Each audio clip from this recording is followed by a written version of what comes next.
How are you all? Nice to see you again.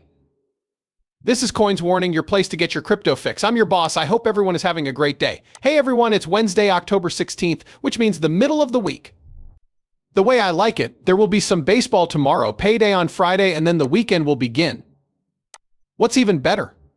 We have a lot to talk about in this episode. Last night there was a discussion between John Dean and Elizabeth Warren. Oh boy. Were there fireworks? She seemed to have stepped into a place she didn't want to be in between crypto world and crypto land. She had no idea. She should not have brought up the words, but it's clear that they upset her. I want to draw your attention to a few important things. We're going to talk about Bitcoin since its value keeps going up. Are we still there? Is the Bitcoin bull run about to start? We talked about how the bull run can't start right now. Let's check it out. Right now we are, and then we will talk about the big news. We got out of the swell. That's right. Yes, I like the old wave swell. You guys would love to see it right away. Let's get a Bitcoin worth $67,724. It's up 3.16% in the last 24 hours since Ethereum came out of 20015. The price is currently up 1%. The USDT and USDTC are both at their 99-cent levels, while XRP is at a mean, low 54-cent level. At the moment, the overall value of all cryptocurrencies in circulation is down 3.1%, which is equivalent to $2.03 trillion. Bitcoin is at an all-time high. We're at 73,789 right now. As soon as the temperature rises above 74K, we can go. Remember that. That Bitcoin can still fall back to around $50,000. For my money, I'm still staying out of it. Why? We do have the chance to dip, though. I will gather more if we do dip. But I've already packed my bags in case we don't dip. I've been building up since 2017. It's been years since I sold any crypto. So you can only think how much has been built up from 2017 to now. I'm all set for the bull run. I'm all set. The same way you should be ready for it. A report from Cointelegraph says that Bitcoin could reach 230,000 by the first quarter of 2025. The report says that new RSI analysts are expecting a bull run like the ones seen at previous market peaks to get to 230,000. Like in 2017 and 2020, we need to see a vertical blow off the top. What was it? 2013 or so. We need to see the blow off top. Only bull cycle we didn't see soaring blow off tops was in 2020. We want that kind of thing. Will the past happen again? That's the question. I think it will. Between 4 and 7 trillion is locked up. The prices will stay in that range. We would need to see that parabola blow off the top in order to go above $7 trillion. This could take us all the way up to the $10 trillion range. Don't forget that the big money, the institutional money, is coming this time. It's a done deal. Let us count the ETFs. As I said, let's see if that XRP ETF comes out in 2025. Let's try to get the Solana ETF. This base will go up as more ETFs and institutional money come in. That's how easy it is. TheCryptoMinute.com as well. You miss now if you don't read their stories every day. In crypto, they cover everything.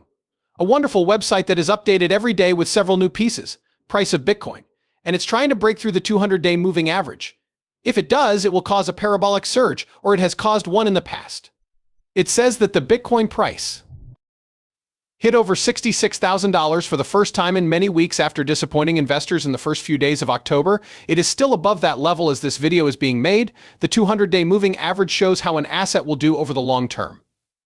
If the coin breaks above this level, it means that it is now trading for a positive difference, instead of an average of over 200 days.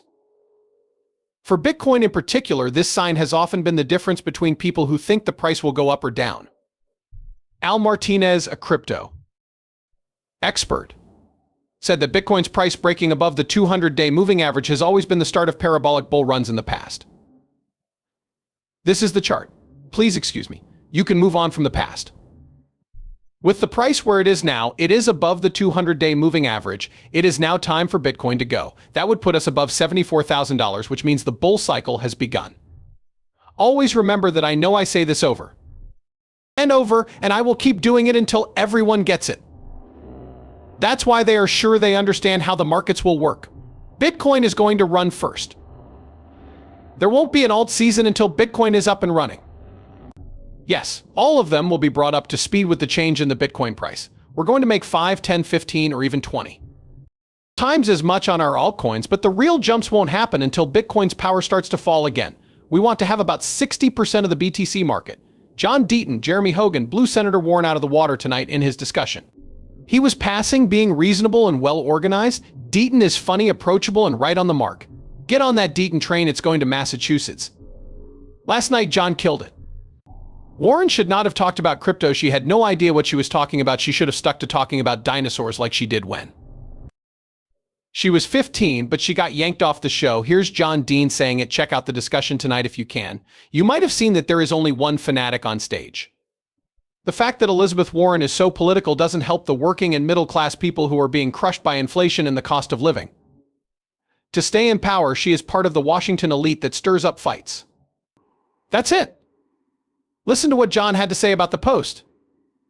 Then I want you to listen to the part where he talks about Ripple and XRP. Hi there, everyone. It's John Dean, just got off the stage of the debate. In 2 nights, we have another discussion. Thanks to everyone who helped me. As always, if you want to help, go to John, please click on the link to watch the discussion. We're on the right track. We're going to do this. You should know that elections are coming up soon. John Deaton, this is the moment when the mic drops. As Subject of You says, pay attention, everyone. I can't help but feel bad for her when she goes to ban an entire business because they want to get rid of her. But pay attention. The rules are already there. You can see that Senator Warren didn't answer the question about the women who were raped. You know, you can't call yourself a true warrior for women if you're only ready to protect certain women. I don't get this charge at all, and I have no idea what you're talking about here. I have pushed the banks and tried to get them to follow more rules. I have also tried to hold the banks responsible every time they do something wrong. I get it now. They are big and strong. You can be sure that I don't get my money from banks. I get my money from people who want to help this cause. What you don't seem to be talking about is what the crypto people hope to get by giving you 90% of their money. Hey everyone, I went to court and sued the government because I thought the SEC had harmed small traders. And a judge who has always been a Democrat agreed with me. I did everything for free. Because of my work, this coin XRP was called legal. Because I did it for free, I won Lawyer of the Year, Consumer Advocate of the Year, and Defender Freedom Award. Also, guess what? That crypto millionaire she's talking about who has helped me just gave millions of these XRP tokens to the campaign of Vice President Harris last week. That gift to your candidate of choice center would not have happened if I hadn't sued the SEC on behalf of small investors. Ladies and gentlemen, if you're watching, thank you. Boom, everyone. He hit her in the face with it again. She had no idea what to do. Larsson gave Harris money, but she didn't know that. She wants to throw crypto at him and say, oh, you little crypto holders are the ones funding your project. What do they want from you in return? Then he says, well, guess what? He didn't pay anything to sue the SEC. He won, and for this he got all of these important awards. He went after it without asking for a dime. One reason why XRP is not a security is because of him. Then he tells us, you know what? We all know you love Joe Biden and Harris. You know, the people you love who have you in their back pocket. Chris Larsson just gave her this nice token because of him. He was able to do that because going to her campaign is not a guarantee. What are you going to say about that, Richard? Not a single thing. You can see how she feels. She took on way too much. She's strong enough to fight John Dean. He's just younger and smarter. He is sincere. He keeps telling her the same thing during the discussion, if you pay attention. Why do you not want to answer? When he asked her a question, she sidestepped it and tried to bring up old